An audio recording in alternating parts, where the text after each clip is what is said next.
we just witnessed Arkansas 19, Tennessee 14. There is so much to unpack from what, what happened there. Because we have kind of a big brain move by Heupel by clearly allowing Arkansas to score in order to preserve time. You get the time back, and then the timeout usage on the final drive, you've got like a 4th and 7 that they were positioned in. Yeah, it was a mess. Nico scrambles and runs out of bounds, and the game is over. And then some people were even commenting prior to this, the drive that they had the ball before that, the clock management set them up for failure here. I don't get what the late game decision making was. And it's just one of those weeks, though, this week where we're all high on all of these top programs, and seemingly all of these head coaches, all of these top players forgot how to play this week. That's the first thing that most of this is chalked up to. It's just one of those wonky ass weeks where nobody wants to play up to the standard of the expectation that we believe. I think that before you jump in here, though, I think one of the biggest issues, though, that Tennessee showed here, their interior offensive line play is not good enough for them to finish the season unblemished after this loss. They were completely worked up the middle. Arkansas's defensive tackles were getting straight line shots at Nico the entire game.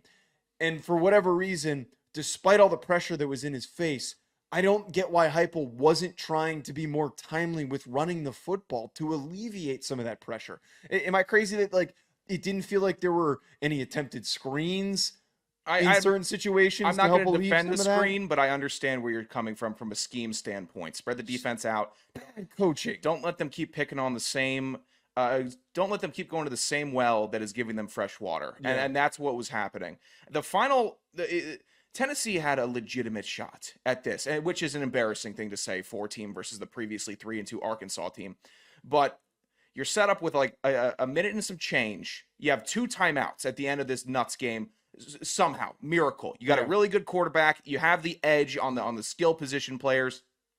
Nico makes an insane throw, drawing comparisons to one of the best NFL quarterbacks of all time. That was absurd and ridiculous. But you get down to like the 25, 36 seconds. That's a timeout. If I have 2 timeouts and I'm saying, how do I want to attack the end zone? Because we need a touchdown, because we're down by 5. Good job, defense. Way to step up, stop the 2 points. I'm calling a timeout with 36 seconds. Instead, they let 16 seconds bleed off the clock, 25 plus yards to go, and you're sitting there letting it drain and drain and drain.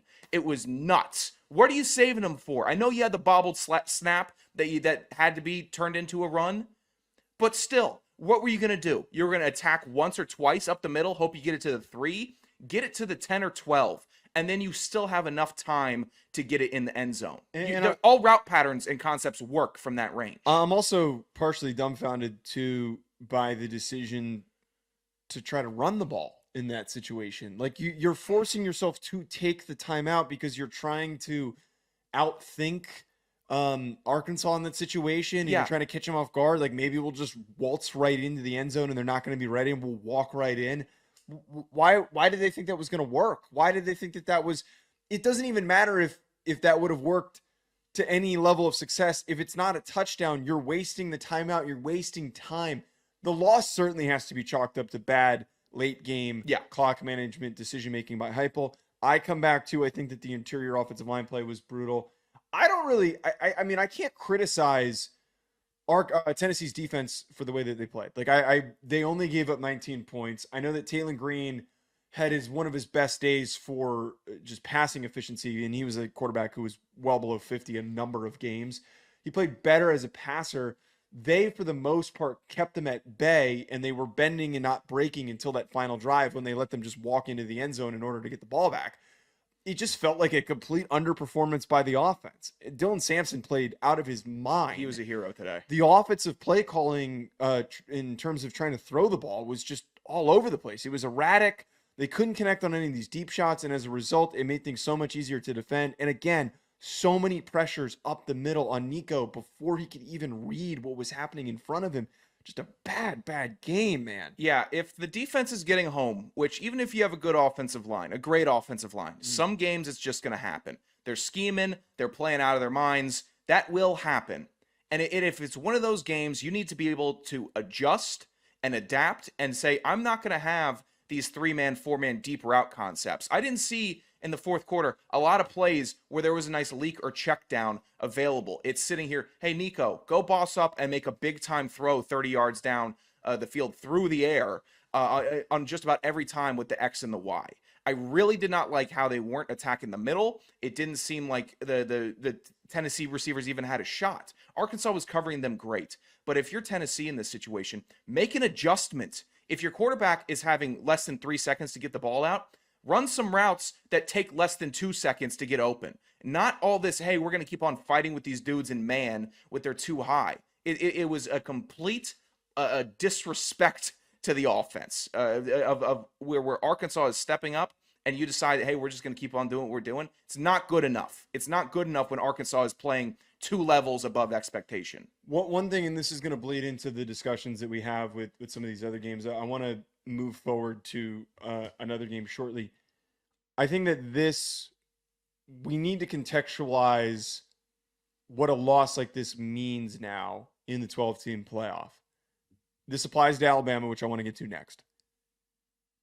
The loss seems really shocking as a result. All these losses that we're talking about today, they just seem very, very shocking to see. But they don't remove these teams from making the playoff like they used to. Yeah. Like, we need to remind ourselves this year that Tennessee's season isn't over. Do they have to not play perfectly, but play as consistently as possible against the toughest games on their schedule? Yes. What this eliminates is the ability to have a misstep against the top difficult, most hardest opponents that you're going to face the rest of the year. Alabama in 2 weeks, right. Georgia in 5 weeks. Right. You need to. Tennessee can't be a 3-loss team. They can't be. That's the whole point. You can't be a 3-loss team. You have to now win one of those football games, which Tennessee is good enough to.